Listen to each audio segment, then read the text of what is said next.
Ladies and gentlemen, I hope everybody is having a wonderful Sunday. I'm going to move us over here real fast. Phil, how are you, brother? What's going on, my man? We Going are on. here and Yes, we are sir. starting this thing finally after what seems to be like months of anticipation of what we were going to be doing with this whole entire thing. We're here, we're Yep. getting this started. The Hot Tag Wrestling Podcast is here. What's going on, my brother? Yes, ladies and gentlemen, if you guys are not aware, it's something that I've talked about a little bit, and I can imagine you've talked about it as well. This is the Hot Tag Wrestling Podcast, and I'm your host, and I'm joined here with my co-host, my good friend, Philly Met. Phil, it is a pleasure, man. It is always a very wonderful pleasure. I see some people in the chat. We got Seth in there.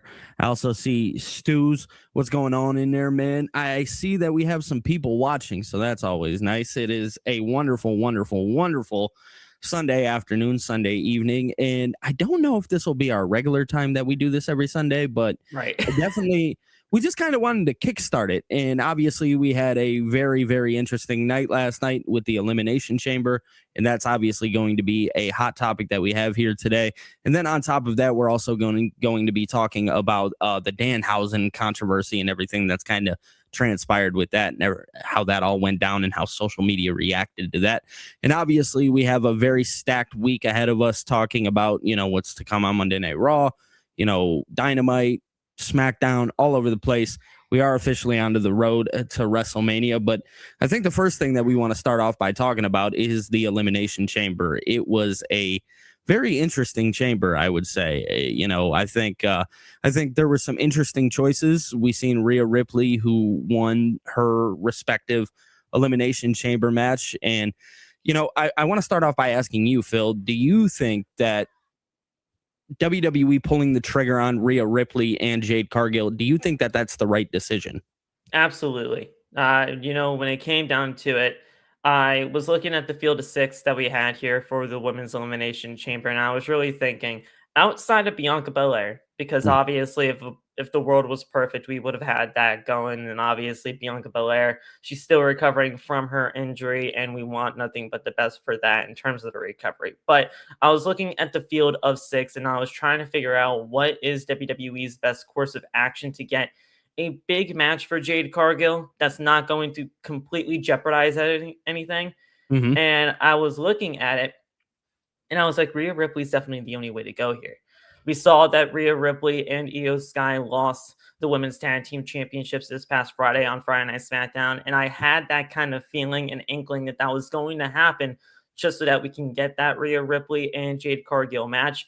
And that's exactly what happened. We saw that they lost and we got to the final two, which was Tiffany Stratton and Rhea Ripley. And it just ended up being Rhea Ripley to get the job done.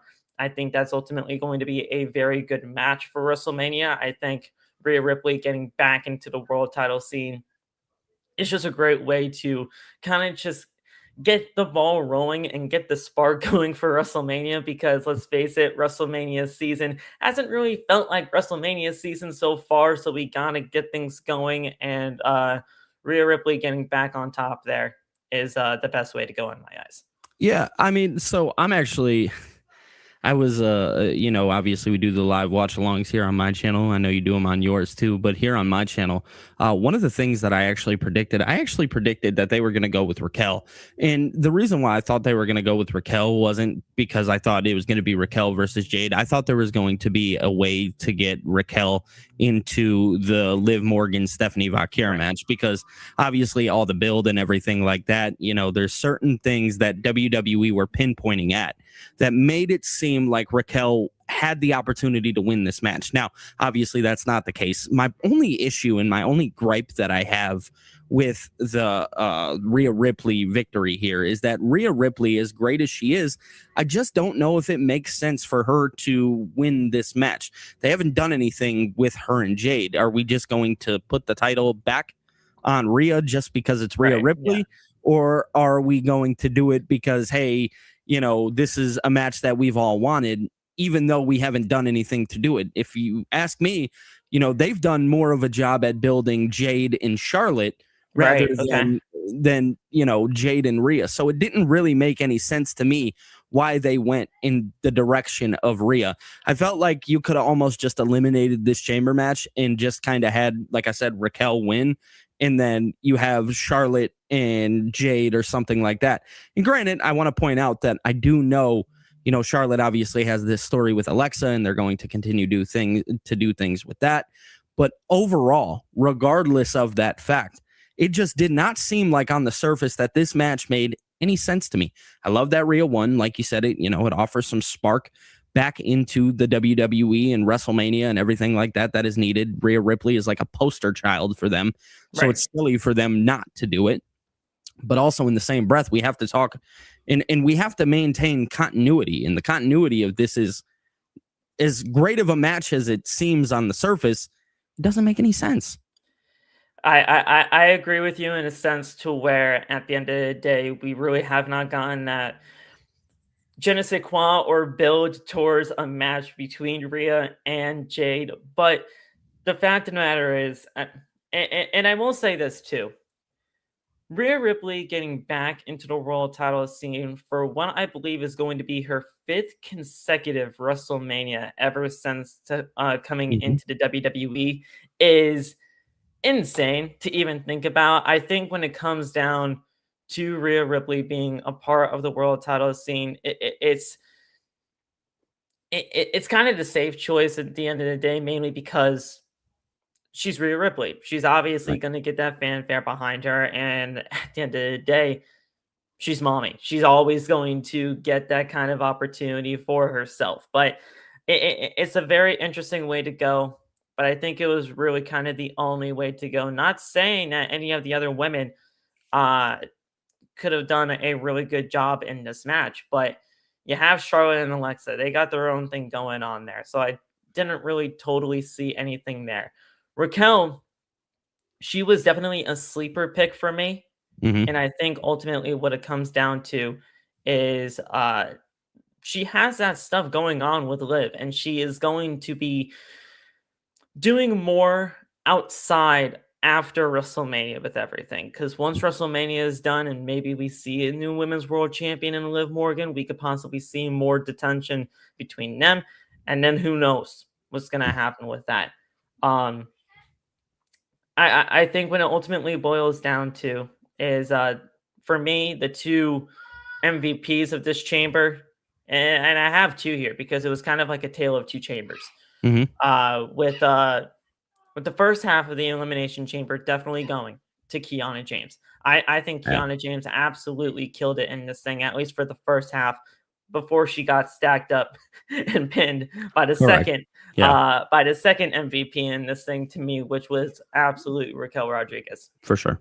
They really did a good job at protecting her in that kind of elimination style with the dive off the post, the dive off the pod, I should say, and then the prettiest moonsault ever from Tiffany. They did a really good job with that. But overall, a solid women's elimination chamber, and I was really looking forward to seeing what WWE was doing for this chamber, considering last year's chamber was probably one of the best ones they ever produced. So really good stuff there, and I can't wait to see what they have in store, because we are like 6 weeks away from Mania, so they have stuff to build for it. Let's get it done.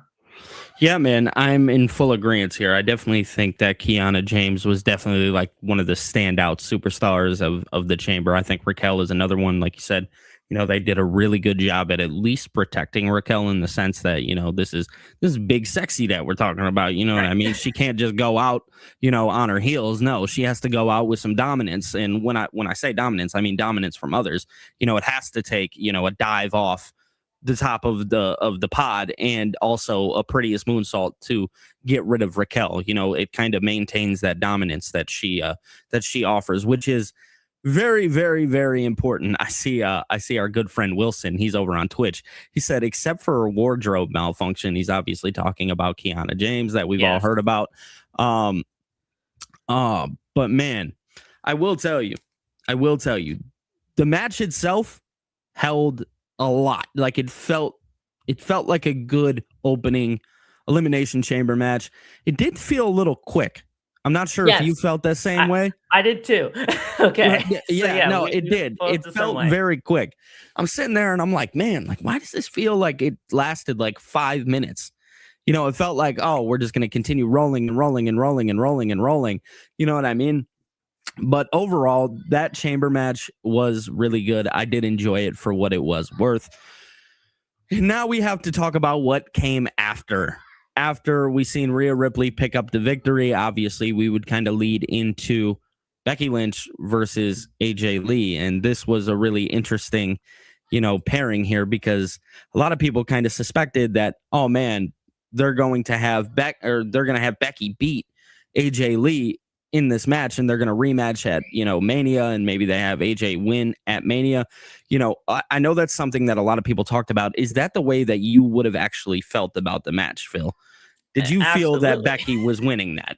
Yes, 100%. Now, the thing is, I had that kind of like mindset laid out in my head because at the end of the day, you would think the bigger moment at WrestleMania would be the right way to go. But considering that AJ Lee was kind of representing Chicago in a way, she's not from there, but she lives there with CM Punk. And at the end of the Mm-hmm. day, it was just uh it's kind of like a hometown crowd for an For adopted sure. hometown crowd. For sure. I really thought that we were going to be getting that bigger moment at WrestleMania, but as the match progressed and as we saw things going on between Becky and Jessica Carr, who was the referee in this thing, I just love their dynamic. I love the dynamic Mm-hmm. that Jessica Carr has with Becky Lynch. And For sure. for those that really don't know, I mean, Jessica Carr was kind of like a huge key factor and a huge pivotal point to getting Becky Lynch to where she is right now. Anything when it comes down to Becky Lynch now, Women's Intercontinental Championship, Jessica Carr is there. Like Jessica Carr is refereeing the matches where she's either defending the title Mm-hmm. or having just a not a random match per se, but like a non-title match or feud or anything like that, it's Mm-hmm. always been Jessica Carr. Yep. So the fact that they kind of like have that sort of tie between a referee and a talent, it's just a really cool thing to see. Yeah, I feel like that's something that we haven't seen in wrestling in such a long time, you know what I mean? Where the referee is really getting involved. I think Charles Robinson is probably another person that we can look Right. back at and be like, oh, yeah, like I remember when Charles Robinson would get involved in certain things. And they You have know, names now to these people. So like correct. it's even better for that. Yeah, exactly. It's even better that these referees like they hold their names and stuff like that. I agree with you 100% here, Phil. I definitely think that, that Jessica Carr dynamic, that was something that really kind of stuck it stuck out to me. And the reason why it stuck out is again, kind of what we're talking about here is that it feels like, oh man, we never see this. You know what I mean? We Right. never get to see it on TV. It's something that obviously we all know that Jessica Carr has wrestled and she's been a wrestler over on Evolve and stuff like that. For anybody who maybe wasn't aware, there's a little information for you. Yes, Jessica Carr has trained as a wrestler and everything like that. So I wouldn't be shocked if eventually you see later down the line that Jessica Carr just has like this random match with Has Becky enough Lynch. a Becky and just challenges her or something. I don't Dude, know. I'm here to tell you, like, it's something that I could 1000% see happening. But the big standout here is obviously AJ Lee. AJ Lee picks Right. up the victory in Chicago, like you kind of said. She's kind of standing in as this is her hometown. She's there. She lives in Chicago. Obviously, once you see this happen, you get the feeling of like, oh man, this is great. You know what I mean? This is great. But a lot of the backlash that kind of fell off of this is a part-time champion. Yes. Do you feel that AJ Lee is going to fit that role of a part-time champion? Or do you think she's actually going to be on TV kind of defending this thing? You can let me know. I think this is kind of the reason why they did it here in Chicago. Okay. When it comes down to when we saw AJ Lee come back into the world of WWE, we saw the contract signing, and it seemed like at the time, from what they were referencing and from what they were saying, she was going to be like a full-time performer. Obviously, that hasn't been the case. I mean, we've Mm-hmm. seen WrestlePalooza, we've seen Survivor Series, we've done all of that, and at the end of the day, you want to keep the AJ Lee moment special because you can call her a nostalgia act, but at the end of the day, she's just a really, really big performer in this landscape of the WWE, and they gave her the women's IC title. I think from what we are going to be getting on that road to WrestleMania heading into the 6 weeks that we have left, is that AJ Lee will be a lot more frequent now. She will be a lot more frequent now here on the road to WrestleMania, and I don't think it's going to be a long reign for her as IC champion by any means. But she will get the time to be a part of the main roster landscape for these 6 weeks, possibly dropping at WrestleMania, who knows, but we'll see in due time. And it's not like we haven't had part-time champions before. Brock Lesnar is a thing. So, I mean, it's not like we haven't had part-time champions before. It's going to be fine. And whatever WWE decides to do with her and this reign, I'm all for it. Yeah, no, I'm 100% with you. I'm definitely all for whatever WWE decides to do with AJ Lee. I personally think that it was the right decision. I think, you can have AJ drop the championship later on at WrestleMania if that's something that, you want to do. You definitely have the option to do that. But overall, I do feel that WWE did the right thing. It's something that, we're in Chicago, man. We're in Chicago. And obviously, this kind of leads into the next thing that we see on our TV, which is no other than Pepsi Phil, right? Pepsi Phil and Finn Balor taking on one another for the World Heavyweight Championship. Now, going into this match, I'll be 1,000% transparent with you. Going into this match, I was like, oh, man, they have an opportunity to steal the show. They 1,000% can create, number one, a huge talking point out of this match. Yeah. Obviously, leading up, Finn Balor told the Judgment Day that he wanted to do it on his own. He doesn't want to do it with anybody coming in or getting involved. And that was kind of like the big thing leading up to this. And my thought process, I was like, oh man, Dominic Mysterio is going to get involved. Right. I for sure was already under the assumption. I was like, no doubt about it. This is the breakup of the Judgment Day. But one thing clicked to me, and I'll mention this before we dive, really dig into the match itself. But one thing that really, stuck out to me at the end of this was I kind of forget, and maybe this is something that a lot of other people do as well. One of the biggest things that I tend to forget is that the Elimination Chamber happened on February 28th. Today's March 1st. We still have 6 weeks of television to build to WrestleMania. Right. That is a decent amount of time. And one of the biggest complaints that we've seen, throughout all of this is WWE doesn't do TV well anymore. Everything feels a little boring and stagnant. WWE needs to do these huge things at their pay-per-views. While granted, in certain cases, I agree with you. Is it 1,000% that they need to do everything at the pay-per-view? No, they do not have to. WWE can easily get away with telling 6 weeks of storytelling on Raw, NXT, SmackDown, wherever, just by, telling the stories there rather than, like my thought process, Dominic Mysterio getting involved with Finn Balor. No.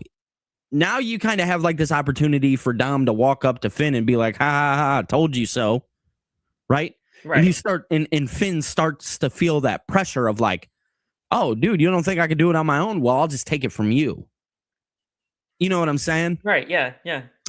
And I think that is something that needs to be thought about when talking about the quote unquote build to WrestleMania. I get it. It's not the Elimination Chamber from last year. You know what I mean? It doesn't have that same feel that whatever that chamber, it does not offer that. You know what I mean? You're not getting that same experience. I see Robin in the chat. He says, bring back WrestleMania 39 and 40. Sadly, we're not getting that back. But what we have is the right now. You know what I mean? And I think we need to look at the right now, because even years from now, we'll be sitting there and being like, oh, man, that build wasn't as bad as maybe we thought it was. Like last year's WrestleMania, that build, horrible. After everything fell through at the Elimination Chamber, Horrible. Yeah. So you have to understand that WWE has now offered a solution to you. We are going to give you a mere mid-tier elimination chamber. That way, you can't even be let down in the first place. Right. Do you see what I'm saying? Yeah, the thing is, when it comes down to it, with this match in particular, the writing was already on the wall. I mean, we saw posters and billboards already plastered in Vegas about the World Heavyweight Championship being on the line, CM Punk and Roman Reigns, night 2. Come on, dude. Which You is knew, most likely, you knew which is what most was likely going to be the happen. night. You Right. knew what was going to happen at this chamber. Did you stop and ask yourself a quick question? Did you really think? Did you really absolutely think? Oh man, WWE is going to pull the trigger on Finn Balor here, and they're going to run back Finn Balor and Roman Reigns. No, that was never going to happen. I hate to be the bearer of bad news. I've been toting it. I've been saying it. You guys know I'm a CM Punk stan over here. I was never, ever on board with Finn Balor. I always thought Finn Balor would make a great Intercontinental champion in this role with the Judgment Day because, hey, that is the main story that needs to be told here. So I digress all of that. Right. Let's talk about the World Heavyweight Championship match that did take place. This match was freaking awesome. And, it was. And like the thing is, I take the entire predictability aspect of the entire situation out of it and just look for what we got in the square circle between CM Punk and Finn Balor. The fact of the matter is, you knew that this match was going to be fantastic just based on the two people that we have in this thing. CM Punk putting on, honestly, a generational run right now as the World Heavyweight Champion. I'm not gonna lie. It's killing it. I think the title defenses that this man has held for this World Heavyweight Championship run, you can put up against anybody at this point because he has done a really good job at building this prestige for that world title since he's held on to it. And Finn Balor, look, at the end of the day, I love me some Finn Balor, okay? I think Finn Balor has all the tools to be a world champion once again in the WWE. Was it going to happen here? No. But the fact of the matter is, it doesn't even matter at this point. We see Finn Balor go out there and do it on his own. He looked towards the backstage area and possibly thought that maybe we can see a Dom or JD interference, but he turns around.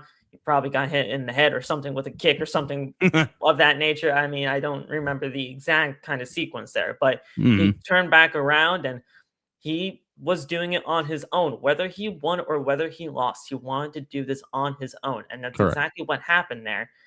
It's just that I personally believe, just like you, that we were going to be getting Dom. Personally, I thought both Dom and JD were going to come in there and ultimately cost him the match. But really good stuff there. The entrances alone, I knew that this match is going to be special. We got that Michael Jordan entrance and the whole Chicago Bulls type atmosphere for CM Punk, the special announcer and all that stuff. Incredible stuff. Man, and then you are not only that, but we had basic babyface Finn Balor back. The whole the NXT music, everything about it, it was just so good. And the predictability went out the window with this match because even though we knew Punk was winning, we got a fantastic match at the end of all of it. Yeah, man. I mean, I'll tell you what. You're talking to a real hoop fan here. I grew up playing basketball. It's the one sport that I've always enjoyed. So I'm a person. I watched the Last Dance documentary. For anybody who has not seen that documentary, it's about Michael Jordan. It's about the Chicago Bulls. It's about Michael Jordan's story. It's come up. Definitely go check that out. But last night, talking about the entrance with CM Punk, it was a beautiful nod to Chicago. It was a beautiful nod to Michael Jordan. It was also a beautiful nod to CM Punk. Because if you noticed on the Tron, they put up all his championships like they were banners. Yes. The same way that the Chicago Bulls have won their championships and they got their banners hanging. Obviously, the person who was introducing them, I can't remember his name off the top of my head, right, but he's the person who announced Michael Jordan. They use the old music and everything like that. It's inside the United Center where the Chicago Bulls play. His gear was a nod to the Chicago Blackhawks. It was such a beautiful moment for not only a wrestling fan in myself, but also an NBA fan as well, who just really has always appreciated basketball through and through. CM Punk, man, I mean, that dude, I'll just tell you guys straight up, this man knows how to put on a entrance in the city of Chicago. Oh yeah. He does Chicago entrances very well. Oh like, yeah. There's a lot of thought that goes into that. And I'm not gonna take anything away from Finn Balor, the old NXT music. You see Finn Balor and CM Punk shake hands at the end of the match. I don't think Dominic Mysterio is going to be a very big fan of that. I don't think JD is going to be a big fan of that. You know what I'm saying? But overall, like, it was so special. The match itself was super good too. Like you said, CM Punk, he's going on this dominant run with this championship at what? How old is he? 46, 47? I mean, somewhere around there. Yeah, definitely in the high. He's in his later 40s, right? And he's going out there and putting on a dominant run. Everybody's saying that he's washed and all this and that. He's proving them wrong as WWE's World Heavyweight Champion. It's very special. And I'll tell you what, I was satisfied, like you said, pull out the, predictability of the match. The match itself was really good. It was very enjoyable. It was a lot of fun. It was just a solid wrestling match on a pay-per-view card. You know what I mean? There was no shenanigans. It was straight up. It's pro wrestling. It's everything that people who bitch about WWE bitch about. It was everything that they would have wanted in a wrestling match. It's like, oh yeah, you don't want a roll-up pin? Okay, here you go, straight up. Oh, you don't want any shenanigans? Okay, here you go, straight up. It's just two guys going out there and wrestling. And for some reason, people will still find a reason to be like, oh, this shit was mid, blah, blah, blah. It is what it is. It is what it is. We saw great moments in this match as well. I mean, there was a spot in this thing where I don't even know how this is legitimately possible. And I would have loved to just talk to both Finn Balor and CM Punk on how they actually were able to get this spot going. But we see a coup de grace come out from Finn Balor. Yep. But he lands in between the legs of CM Punk, and somehow, some way, CM Punk was able to tie the sharpshooter's legs into the sharpshooter, and I was like, bro, how is that even legitimately possible? That makes no logistical sense. If you look, when CM Punk caught him, he definitely struggled getting the sharpshooter up. Yes. It was really funny to see. Really fast. I just kind of want to acknowledge everybody in the chat. Miles says Roy Clay Billy. So that's the name of the announcer. It's Roy Clay. Roy Clay. Thank you for that. Thank you for that, Miles. I was actually trying to look it up while you were talking, but I was like, somebody will figure it out in chat. That man Chester made it in. He said, "What's up, my guys, Billy and Phil? What's going on, Chester?" Right, I also see our boy Right Hand Cam is in the chat. I just kind of want to give acknowledgement to everybody. I see Byron in the chat. He says, waiting for a Tony Pizza Guy and Billy TKO to do a live stream together. Shout out to Tony Pizza Guy, man. I love Tony. Let's see. Who else? I also see Wilson in the chat. YHR is in the chat. Oh, Sharon's in your chat? Yep, Sharon just came on in. What's going on, Sharon? Oh, yep. Hey, Sharon. Hey, what's going on? I also see Henry in the chat. What's going on, Henry? How are you? So, good stuff, guys. Man. First off, we'll just pause for a second. Now that we know that some of our OGs are here as well. Guys, this is the Hot Tag Wrestling Podcast. We're going to be here every Sunday for your guys' pro wrestling needs. Right? Me and Phil, we're going to be here. Absolutely. We're going to be here. We're going to be kicking it with y'all. On top of that, me and Phil talked about potentially giving away a copy of WWE 2K26. I'm so sorry. I fumbled that a little bit. No problem. We're literally about 5 days away at this point. Yes. So what I'm thinking that we do is maybe at the end of the stream, we'll both put up a post, have people go comment on the post, and then our next live stream, we'll give it away to somebody. We'll order the copy for whatever system that it's on. We'll talk about that at the end of the show. But I just want to say, guys, Billy TKO here. Definitely be sure to like the stream, subscribe to the channel. Also, we have Philly Met over here. You guys be sure to go over to his channel. It's at Phil Emet. Like and subscribe. There you go.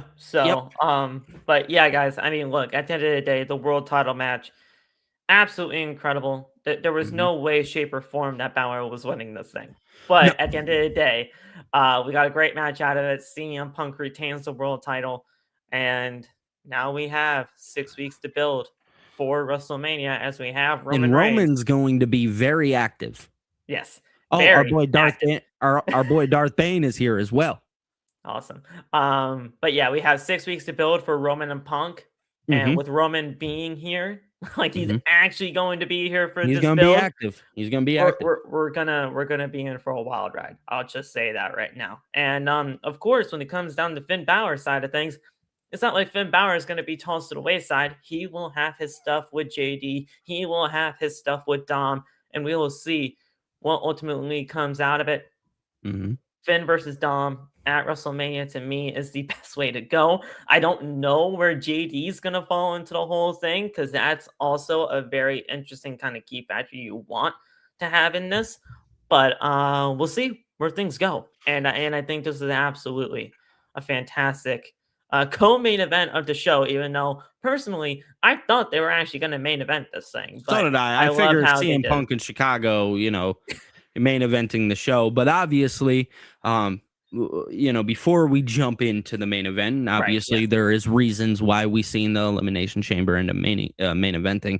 There was something that happened beforehand, and that something is the box. What's inside of the box? You guys all know the box that was being tossed around from Raw to SmackDown, from Raw to SmackDown, and then finally it was going to be opened at the Elimination Chamber, which it said it on the box to open on the 28th of February.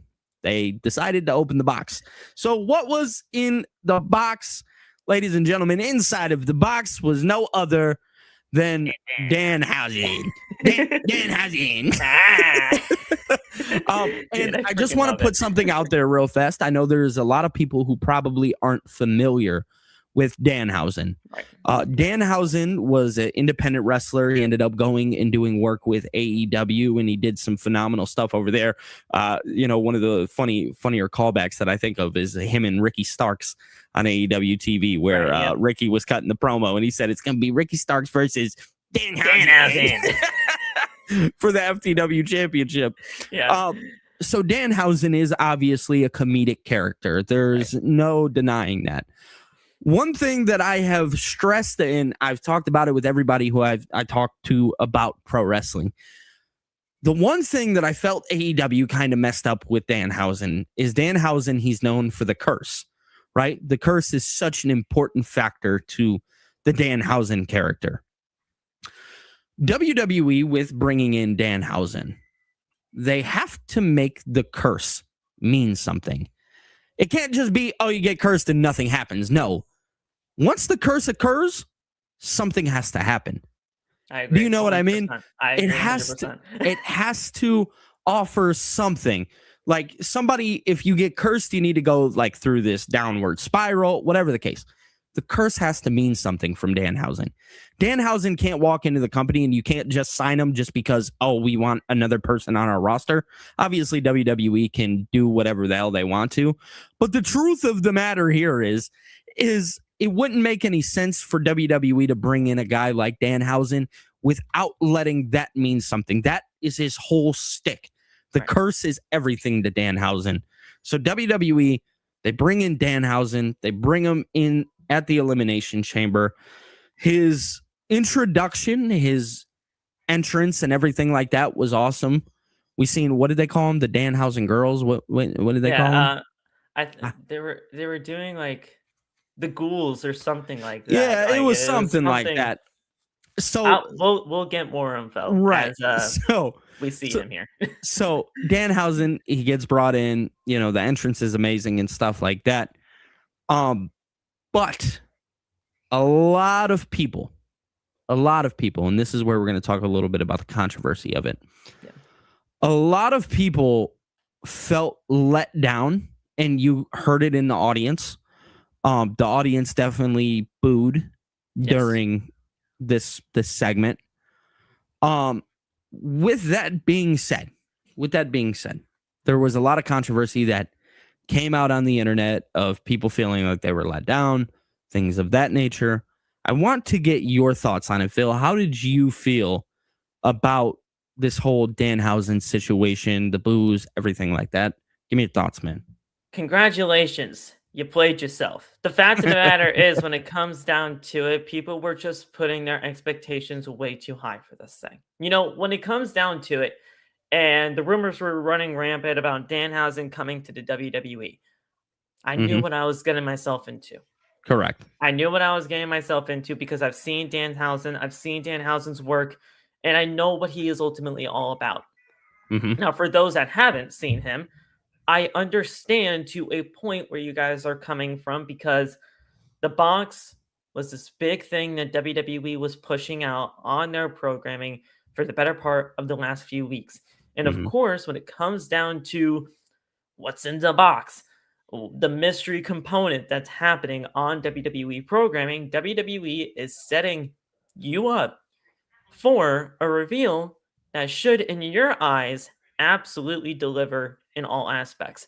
Now, whether you like Danhausen or whether you don't, that is completely up to you. Danhausen is not going to be everybody's cup of tea, and that is perfectly fine. Yeah. But when it comes down to it, if you had the expectations that I did, not knowing just because of Danhausen coming into the WWE, but just because of how WWE kind of does these mystery things, you see the writing on the wall. And as long as you have your expectations a little bit lower than what you ultimately would think, that's sky high, you're going to be okay at the end of the day. And that's how I felt. I think they kind of just overblown the expectations of this thing out of the water. I thought the presentation of everything was kind of really cool to see. Yeah. With the two general managers coming on in there with the crowbars, they took it out, the casket, they opened it up, the dancers, and then Danhausen coming out there. It was just a really cool way to go about it. The music fits him to a freaking T. Yeah, it does. I'm praying that that's not that's not Def Rebel, because if it is, he said, I don't want them to do good. No, that's the thing. If this is Def Rebel, they actually did something good for once, and I don't want to praise them because they're normally terrible. Yeah, they suck. but I mean, the presentation was top notch. The music was to a T. He goes down the ramp cursing people and all that stuff. He gives Michael Cole a jar of teeth. Which, again, the thing is, if you're a Danhausen lore kind of fanatic like Billy and I are, the teeth is been a thing for him a long time, for his entire time. So, I mean, it's a very, very interesting thing there. And then he does a little bit more cursing on his way down to the ring. The lights go out, and there he goes. He's gone. I think what it ultimately boils down to when it comes down to the booze, it's an interesting choice, because we all know he's not from Chicago by any means, but he's friends with CM Punk. He was pretty much a mainstay in the world of Chicago for ever since he was a part of AEW, because quite frankly, AEW almost lived in Chicago for the majority of the time. So, I mean, he was utilized in Chicago very well during times of AEW. They didn't really capitalize on the full extent of what Danhausen can be, but WWE will.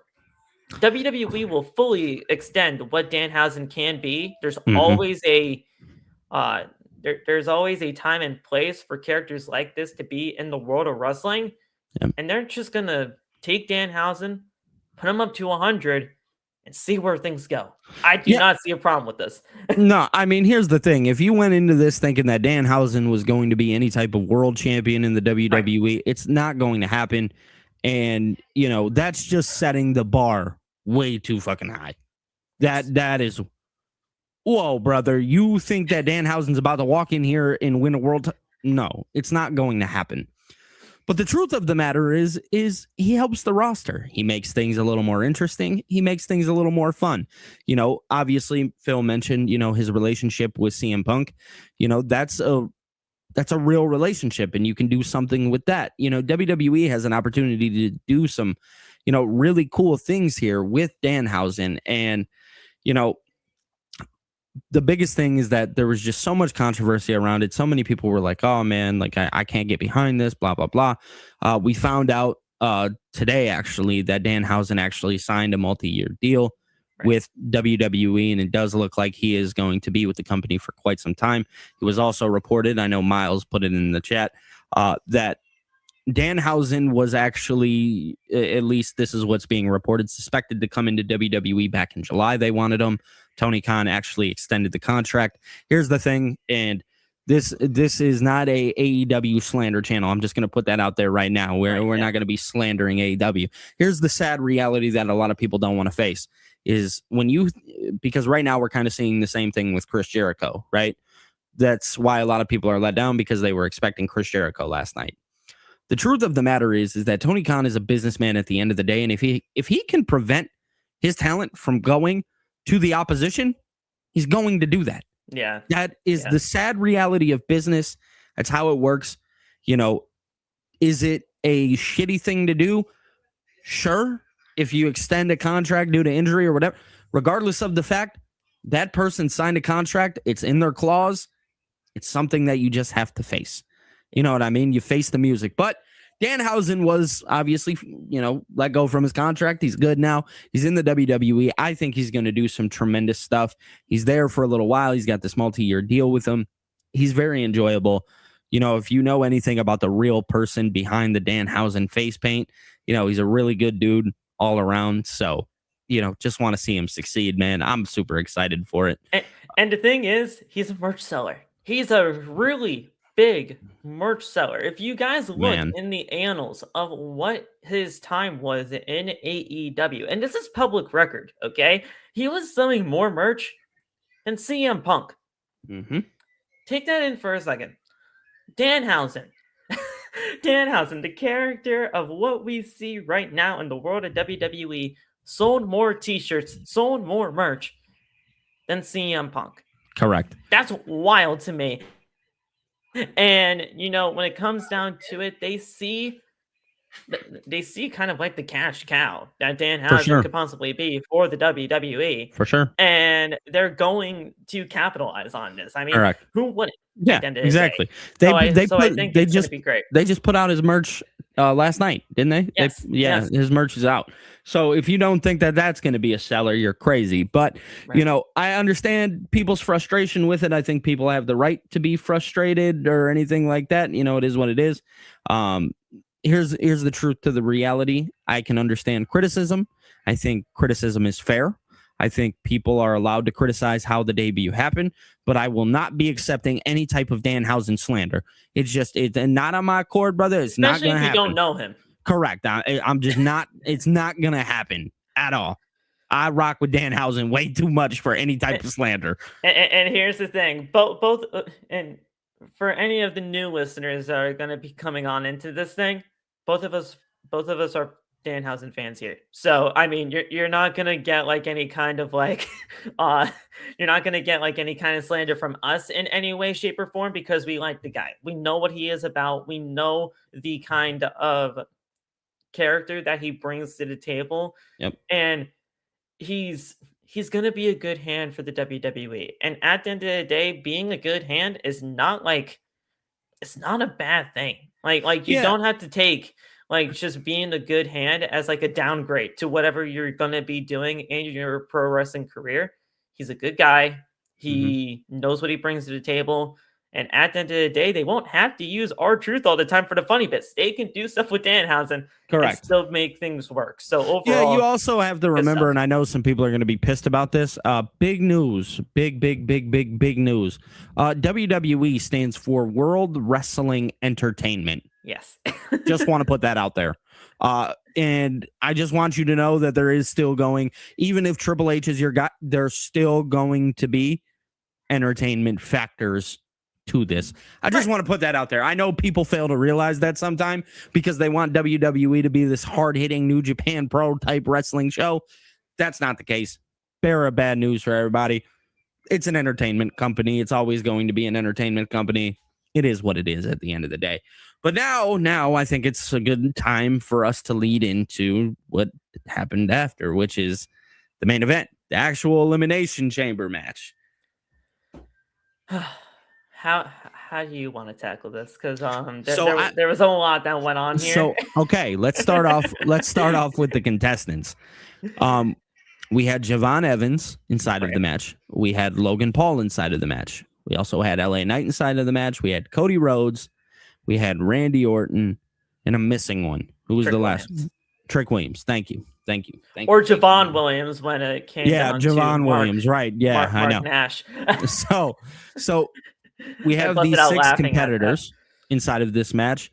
We do know that Jey Uso was originally supposed to be slated in this match, but on Friday Night SmackDown, he was taken out of the match, and that's a different conversation for a different time. But we do know that Jey Uso was taken out, so Jacob Fatu had entered himself into a qualifier match with Logan Paul on Friday Night SmackDown, which everybody for sure thought, oh man, Jacob Fatu is going to win this thing. I did. That apparently was not the case. I did. Yeah, that was not the case, and we ended up seeing Logan Paul pick up the victory and entering inside of the chamber. Now, this chamber was really fucking interesting. Yeah. Okay, so a lot of people still, myself even included in this, LA Knight should win this thing. Fucking, that's my bad. That's my bad. That's on me. I'll take that. Why'd you go into there, dude? I'll take that. Did I hurt my own feelings? 1000%. It is what it is. LA Knight, he gets eliminated out of the match. I want to say he was the first person Javon was the first person eliminated. Which is another crazy thing to do. Correct. So because here's the thing, right? If you didn't have Kiana James get eliminated first in her match, there is no reason why Javon Evans should be eliminated first in this match. Yeah. I'll just say this right here, right now. The men's Elimination Chamber match to me was definitely, I don't want to say interesting, because obviously it's kind of just a foregone conclusion about what we all thought was going to happen. Everybody and their mother picked Cody Rhodes for this thing. For sure. Everybody. Oh, yeah. The thing is, I picked LA Knight. I picked Randy. I somehow got that right. And the thing is, like, when it came down to it, for me, in my eyes, I just thought it was way too easy to go with the Cody Rhodes victory. Because Cody Rhodes, he's freaking Cody Rhodes. He can go into any WWE championship match literally tomorrow if you wanted to. It's Wednesday Night Dynamite tomorrow. We could possibly see a WWE title match on a freaking Wednesday Night Dynamite because Cody Rhodes said so, and Cody he wants Rhodes it to happen. Cody Rhodes, right? So I mean, at the end of the day, it was a very easy choice to go with Cody. I picked Randy because Randy, at the end of the day, he's been doing some good things at the end of all of this. He's in that world title picture. He wants number 15, and he's kind of just been involved in the mix with Cody and obviously with Drew. And we'll see where things go. I think it was a very interesting choice to go with Logan Paul eliminating half the field. Logan was having a fucking field day in this chamber. He was going insane. He eliminated half the field. He hit that pulverizer on Javon. Dude, I got really worried immediately when I seen Javon kind of holding his neck. I was man, they that were didn't definitely look checking good. up on him after that. For sure, because dude, the way he landed, I was like, that is not good. So for anybody who doesn't know, Logan Paul was hitting the pulverizer on Javon Evans. That's how Javon got eliminated. Yeah. And he landed kind of harsh on his neck. It did not look good. It didn't look like Javon had gotten all the way around in the move. Like he didn't flip all the way around. And I also seen a lot of people kind of giving shit to Logan Paul. And I just want to say, like, I don't know how much of Logan Paul's fault that is. No, the thing is, the pulverizer is a very complex move to take. and, For sure. and it's literally a flipping pile, like a flipping DDT pile driver like maneuver. Correct. So if you're not taking that on a normal basis, and the fact of the matter is, we all know that Logan Paul is used very sparingly because you want to keep his appearances special. For sure. It's a very interesting just move to take. So I don't fault anybody in this at all. I don't either. I don't fault Javon, and I definitely don't even fault Logan Logan Paul. in this. Yeah, it's a move that happened. Accidents happen. Welcome to the world of pro wrestling. Yes, and but the thing is, I love that Javon started this thing. I love that he started this thing with Cody, because you get him acclimated, first of all, to the chamber right out the gate. Because I mean, you're one of the people that lasted the longest time in this thing. You're starting until you get to the elimination, and Logan Paul, though, eliminating half the field was just a really weird choice in my eyes, because I didn't think that this was going to happen. Now, do I think that this is ultimately going to be set up for a Bronson Reed or a Braun Breaker? Absolutely. Yes, absolutely. Because if it weren't for any of those pivots because of the injuries, we would have never even had Logan in this annihilated match. this field. Yeah, we wouldn't even have had Logan in this match. So you kind of get like a sight of what it would have looked like if Bronson was in this match, or for say, Braun Breaker was in this match. Yeah. You would have had an idea of what was going to happen. In my personal belief, I definitely believe that this was actually held for Braun Breaker. I did, because I think with Seth Rollins kind of getting involved, for anybody who doesn't know, Seth Rollins did return last night. He was revealed as the masked man. And he ended up attacking Logan Paul. Now, that's why I feel like this spot was actually slated probably for somebody like Braun Breaker. It was going to be for Braun, but because of his hernia injury, they had to reshuffle. So they were going to give it to the next guy up in Bronson Reed. And because of his injury, which again is just so freaking unfortunate for this group, they went with Jey Uso, because Jey Uso won the qualifier because of the injury. Right. And they're like, look, we can't have Jey Uso in this match. We have a plan for this masked man to be revealed. So we'll take him out. We'll put Logan in. Yep. And it's still division. So we'll get the masked man. We'll get him revealed. And we'll have that match for WrestleMania. Some way, shape, or freaking form. They are going to make this match happen. And sometimes that's the WWE's own fault. Yeah. They have a plan and they want to stick with it, but sometimes things happen. Bugs bite them.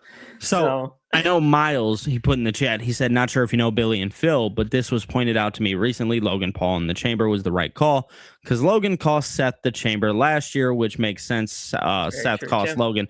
Wasn't it 23 that he cost him? I believe it was 23. Yeah.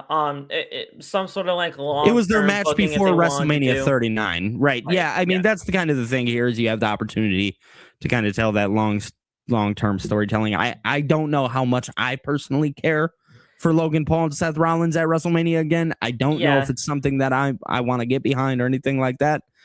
But if they go into that detail, and if they do everything that and if they want to tell that story, everything from 23 or from WrestleMania 39, go into that. Because honestly, fans are forgetful. Let's just be real. We don't unless you're like a diehard fan like that, you don't remember that stuff. So go into there, go into the detail, and maybe, just maybe, you can kind of build intrigue for this thing. But like you, I'm kind of not really.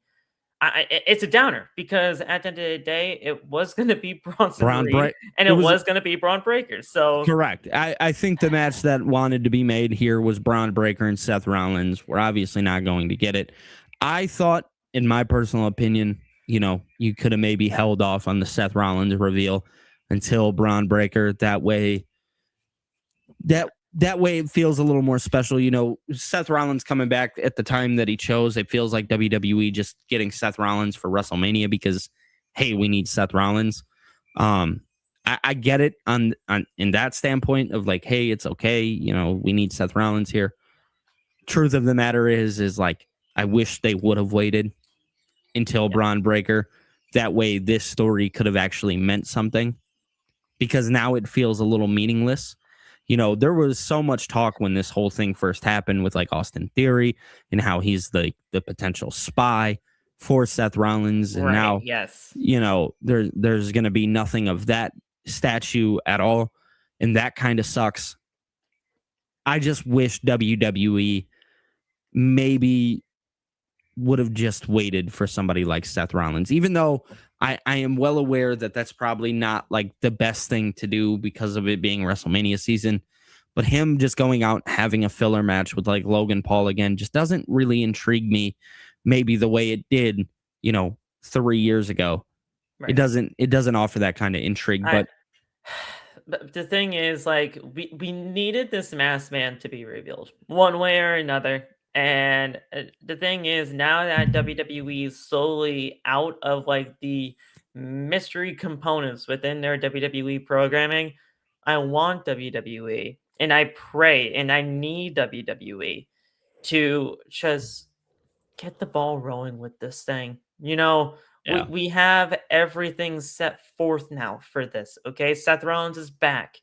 Logan Paul is here. It's not the best thing to do by any stretch of the imagination, but we have something here now. correct. The masked man situation is done. It's over with. Your facades that you had literally 24 hours and even at the event itself, they didn't land. Okay. They didn't No. land. They were never going to land, even if they are Seth Rollins' students from his school, which is a nice aspect and it gives those kids a chance. But they were never going to be anything special for it. No, I mean, that's the sad truth. And I don't even understand why they even did that in the first place, because you didn't really need it. You didn't need it. If anything, if you were going to do this masked man thing on Friday Night SmackDown, I Mhm. thought you were going to be doing that to ultimately cost Logan Paul his spot in the Elimination Chamber. Now, obviously, you get what you get there, and it did make it made a lot more sense than what I ultimately thought about it at first. But Yeah. uh, the fact of the matter is, it's just a weird situation that we got here with this whole masked man division thing.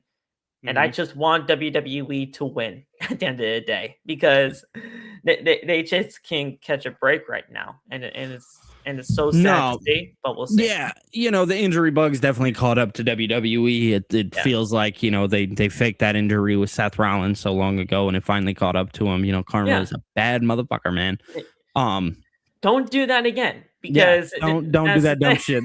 Don't do that dumb shit You no can't. more. But regardless of that being said, I just kind of want to talk to the chat for a second. I see our boy Anthony. Anthony says, shout out to my pup's second birthday, chilling at the dog park, Hey, listening to you guys Sunday fun day. Shout out to your pup. Hey, shout out to pup, the we said pup. happy birthday.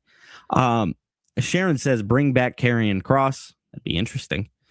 Miles also says, I agree with you both. It would only mean more if they explained the costing history, but it's kind of a major blow. Yeah. Correct. Yeah, that's what it feels like. I want to get into the finish of this thing though, Yeah, for because sure. the finish of this was crazy. I For mean, sure. We're gonna the whole masked man was a part of the last 5 minutes of this thing. yeah, But we're gonna dive into that here yeah, momentarily. Discuss World says Logan versus Seth at Mania again. Meh. I agree. He said Logan and Javon though. Correct. I agree with that statement a lot. that would be cool. Yeah. Um, and then we also have Chester. He says, do you both think Seth and Knight versus Logan and Austin makes sense for a Mania match?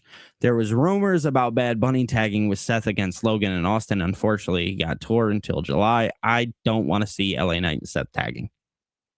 The thing is, I see where you're coming from. I see the vision of Yeah. what you're trying to do.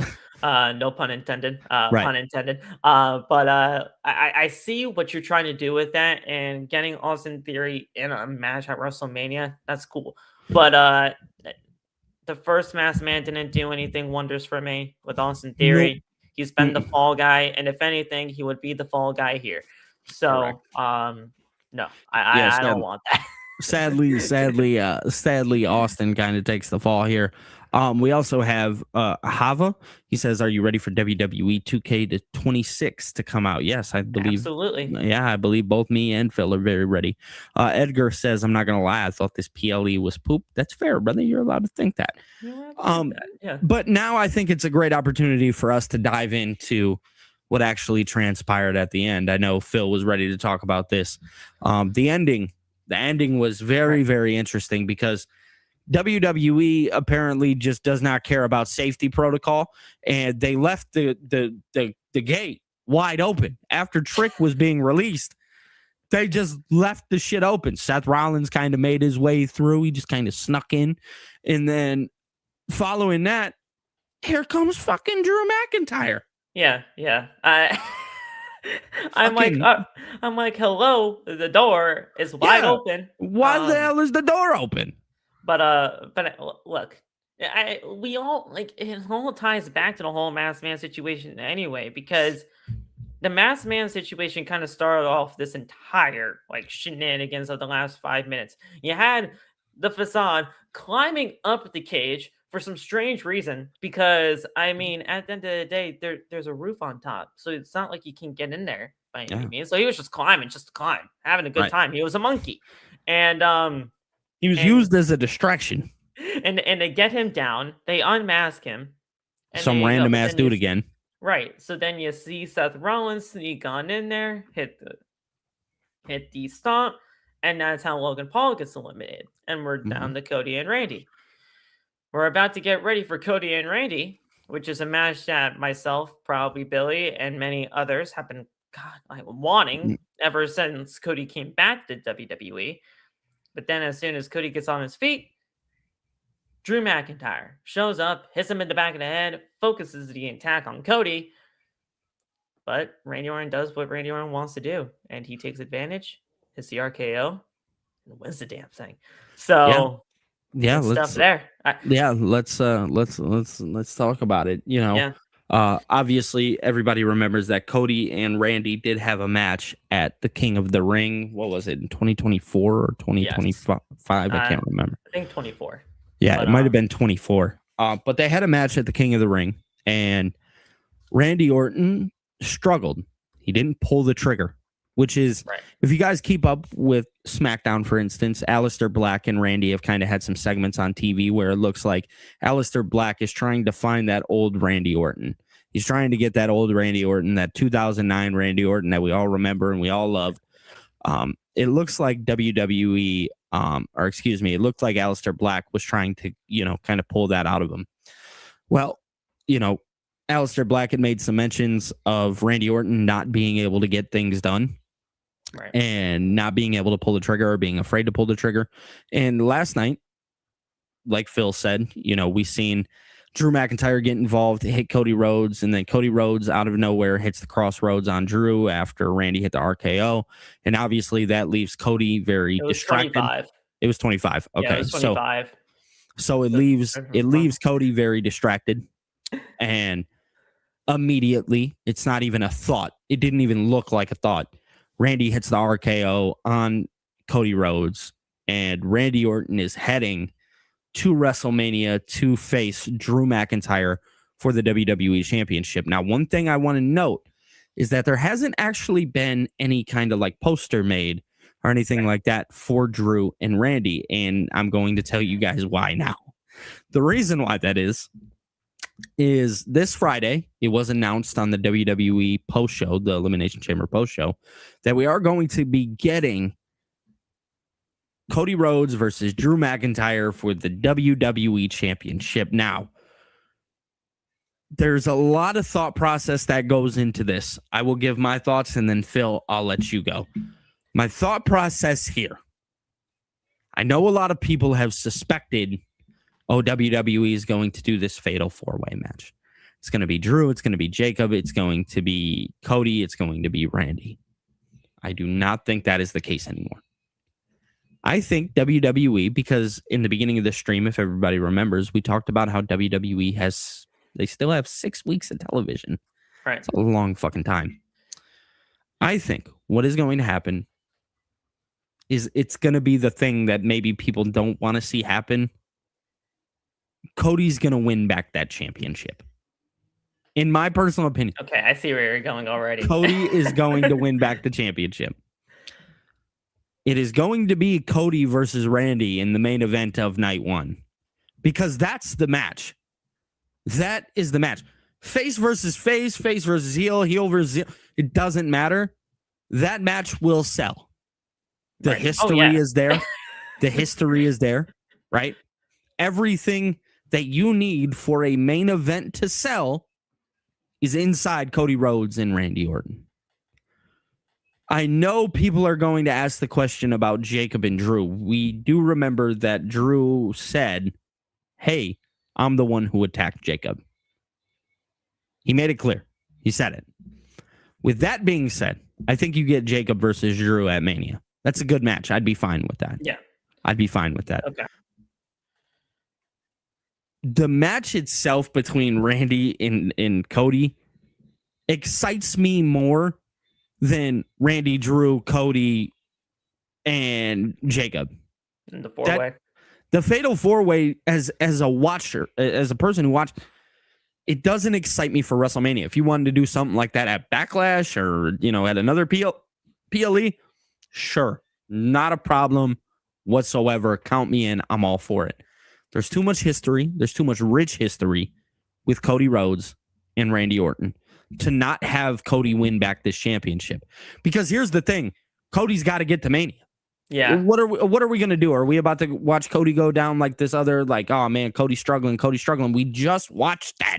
Yeah. The adversity thing for Cody is not a thing anymore. Yeah, he doesn't have adversity anymore. Give him the championship. I know people want to see heel Randy. I think you get heel Cody before you get heel Randy. That's just my thought process. But regardless of that fact, I think that is the match to make for Mania. And I think that you see Cody win back the WWE Championship. So, Phil, floor is yours. Go ahead. You did pretty much sell me on Cody versus Randy at WrestleMania, because at the end of the day, I've been wanting that match ever since Cody came back to the WWE. And when we saw the WrestleMania 40 moment happen where Cody won the championship the first time, it was Randy Orton and Sami Zayn hoisting him up in that moment. Now, correct. The thing is, ultimately, Sami Zayn, it sucks.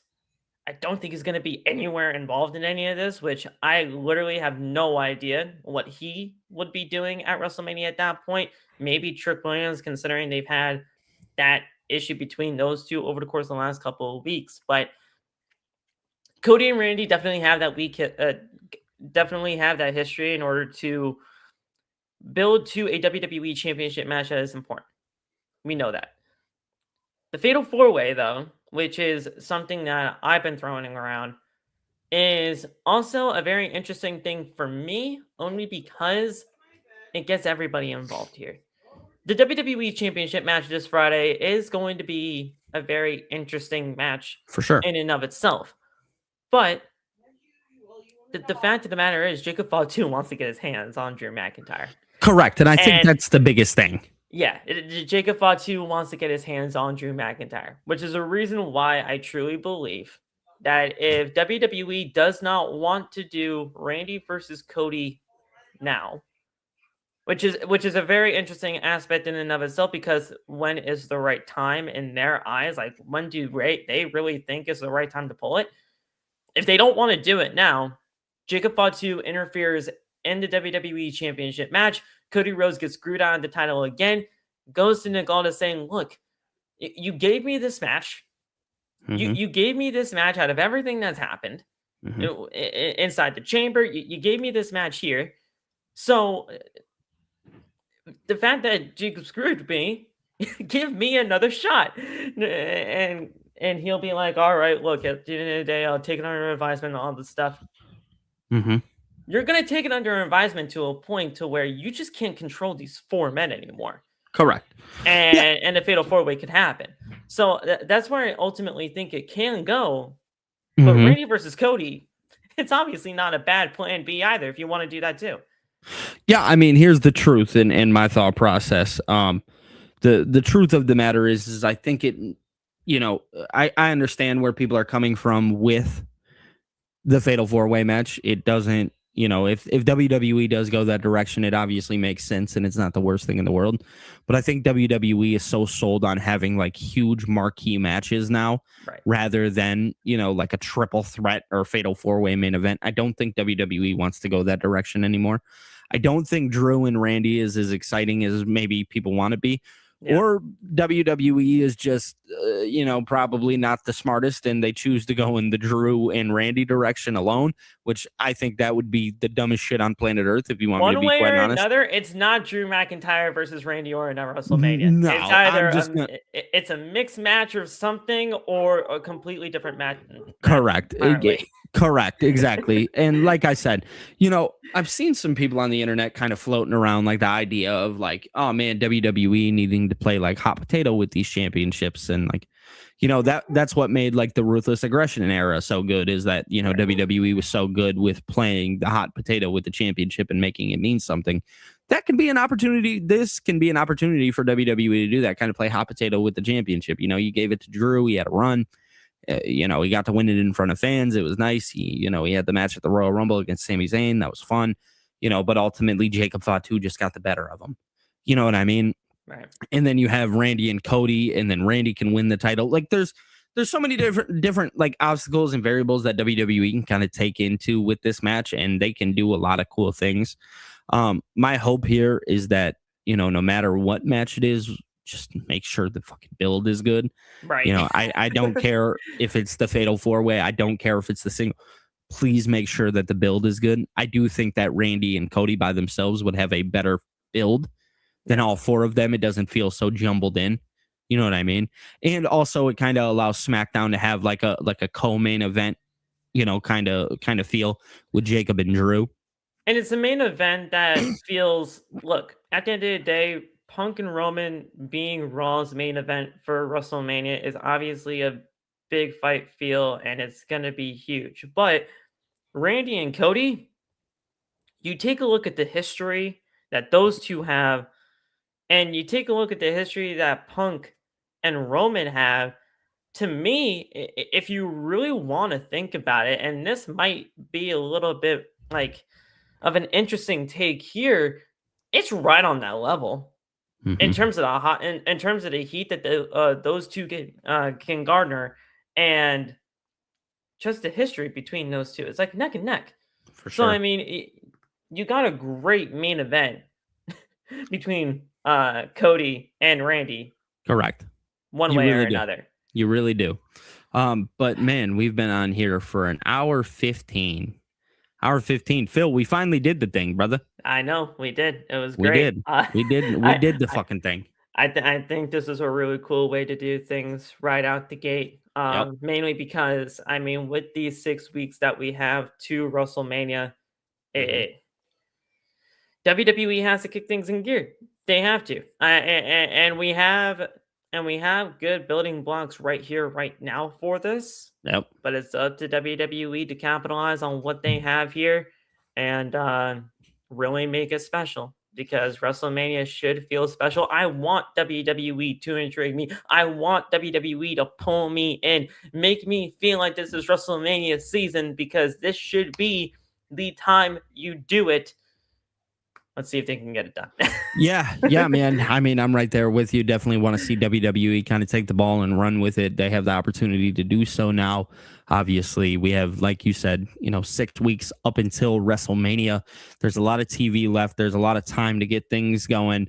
Obviously, they made that WWE Championship match for this Friday. That's going to be very interesting to see. I believe that we're going to have Roman on Raw tomorrow, if I'm not mistaken. I do. Danhausen's also apparently going to be on Raw. Danhausen is also going to be on Raw for anybody who maybe wants to be entertained and go learn about Danhausen. There's your opportunity. But man, the Hot Tag Wrestling podcast, man, it's something that Phil and I had kind of been talking about for a little while. It's something that we wanted to do. It will be a weekly thing, so we'll be live weekly every Sunday. Now we're going to figure out a time slot that works best for the both of us. Yeah. And like I said, I don't think that this will be like the standalone time that we go live at. We just kind of wanted to get the first episode out and just, stop saying, oh, we're going to do it, and just go ahead and do it. Right. And we did that today. We did that. So guys, my name is Billy TKO. If you guys can do me a favor and hit that like button, and also be sure to subscribe. And I also need everybody, and I mean everybody, to go check out this man, Phil Ouimette. He makes some awesome wrestling content. So his channel is at Phil Ouimette. And that's OUIMETTE for anybody who is not aware. Definitely go check him out, man. He's on TikTok. He's all over the place. And yeah, we will be back on next Sunday. And I can imagine, Phil, you'll have a bunch of videos up throughout the week Oh as yeah, well. Yeah. we got the watch alongs going Hmm. Monday, Wednesday, Friday. Um, before the WWE Championship match takes place on Friday, I want to get a video out there.